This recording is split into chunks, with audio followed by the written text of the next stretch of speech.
Hello and welcome to Backlinking, the PKM podcast. In today's podcast episode, I'm going to do something I honestly thought that I had already done. I'm going to talk a little bit about my productivity journey, and I will try to keep this as a little bit of a shorter podcast episode because I'm doing filming three podcast episodes now back to back to back.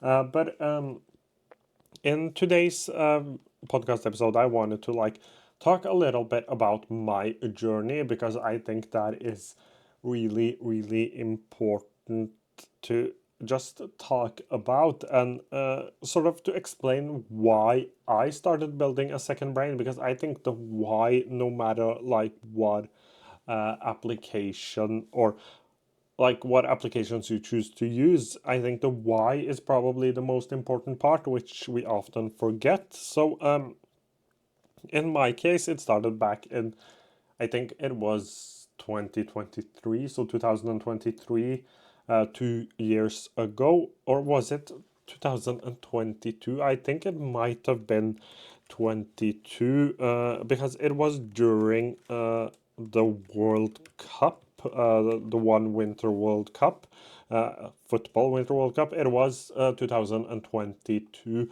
I spent most of my days, I didn't have a job at that point. I was studying. And to be honest, the studying didn't go too well at that point, but I was studying, and I spent most of my days at my parents' house, and things was a little difficult, not terrible, but things was a little difficult during that time. So staying at my parents' house every day, I would sleep in my own house, but I would go to my parents' house at 10 because that was the first game. Then we had a game at I think it was 1 or 2, then one at 3 or 4, and then one in the evening as well. And I am really into football, so I watch a lot of games, and I would in between those games, I would either film fashion videos for this exact YouTube channel, which I'm now using for this podcast, and also all of the PKM stuff. So I used to film fashion videos, or I would watch Tool Finder. Back then it was Keep Productive, but Tool Finder videos, and also a couple of other YouTubers who posted about new productivity applications. So I would watch all of those videos. And when I say all, I mean all of the videos. And one of the reasons why I started this YouTube channel was because I would watch all of the videos and there wasn't enough videos for me to watch. And I've always thought that I'm making this YouTube channel for people who have at least similar interests to me. I am the target audience of this YouTube channel and this podcast, which means that sometimes my videos might just miss totally. But one of the points was that I felt like there wasn't enough content, and I wanted to create more content or add more content. And that's why I ended up filming these videos, but we are getting ahead of ourselves. So I would watch every single video, and during the final, right after the final, I had to travel. I had an 8 hour night bus trip, and I struggled with sleeping, and I spent most of that time listening to the Second Brain audiobook. And when I came back from that trip, I would go on and I would continue to just test out a lot of different applications. And there was a lot of applications to test out. We had so many productivity applications coming right after the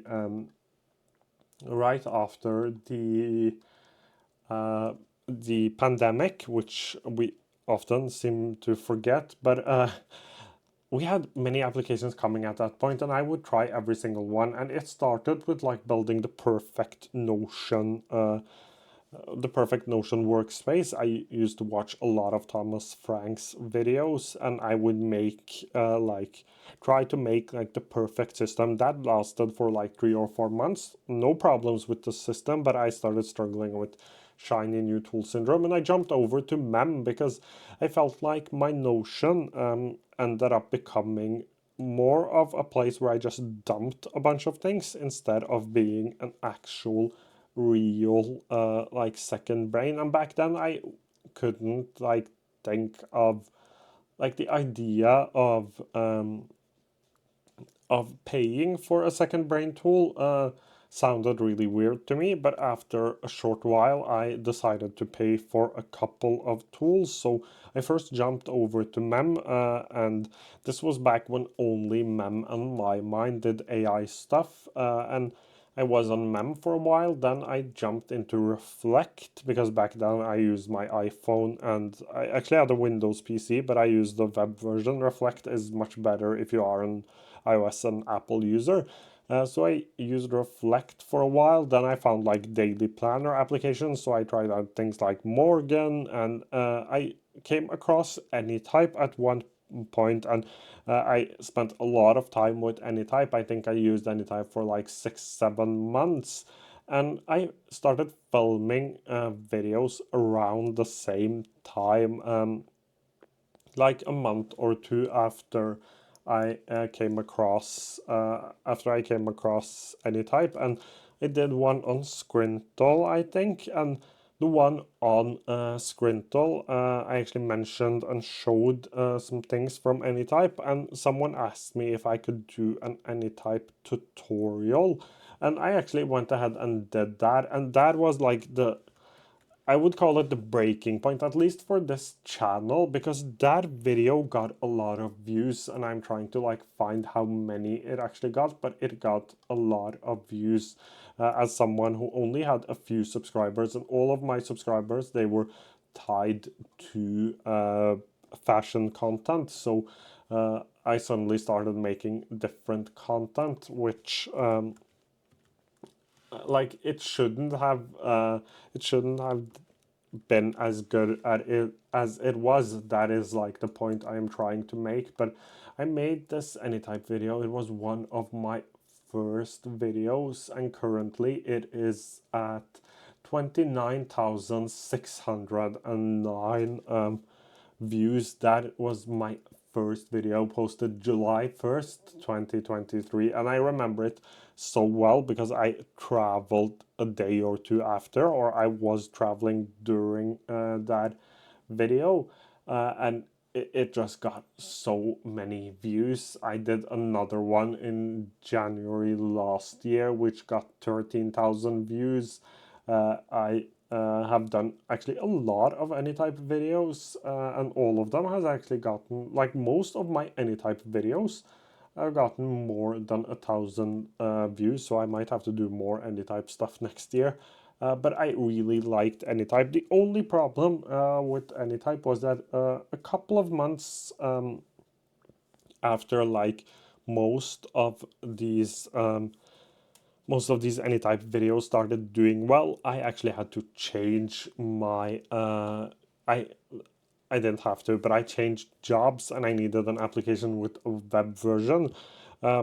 So I had to change productivity applications, and again, shiny new tool syndrome and stuff like that. But the main reason for me starting to like get into a second brain was because I felt like I ran a clothing brand with a co-founder of mine, or I was a co-founder in a clothing brand, and we had a lot of like social media ideas, and there was a lot of stuff happening, a lot of to-dos, a lot of notes, a lot of ideas, and I felt that my brain was like scattered. I couldn't remember everything. I tried using pen and paper, but I didn't have a system in a notebook. I would just write things down and never check back. And I also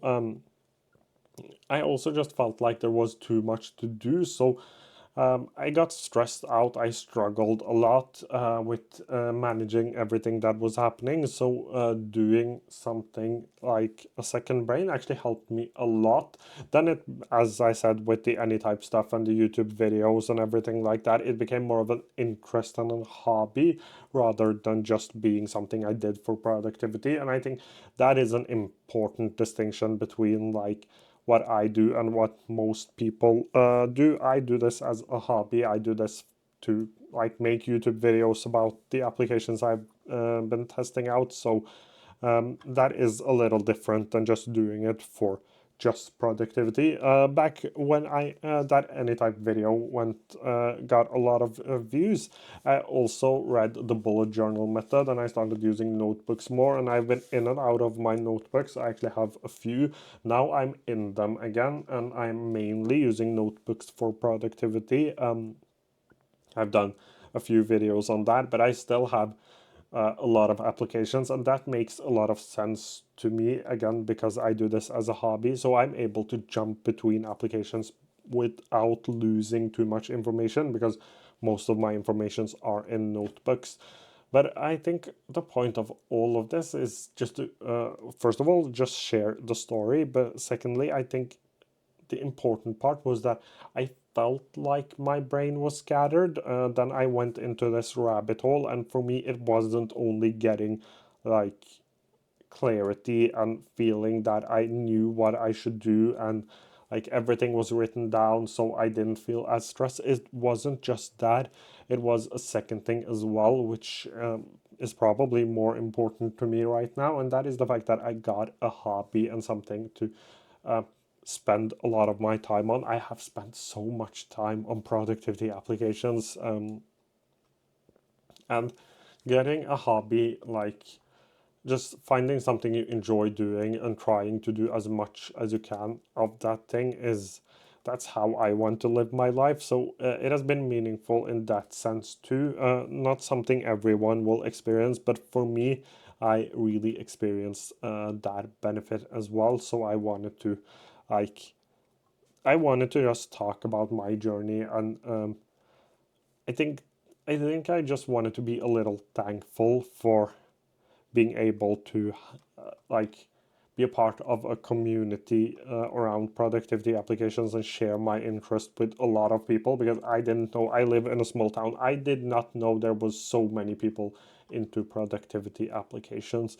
So I think that was what I wanted to try to do with this podcast episode.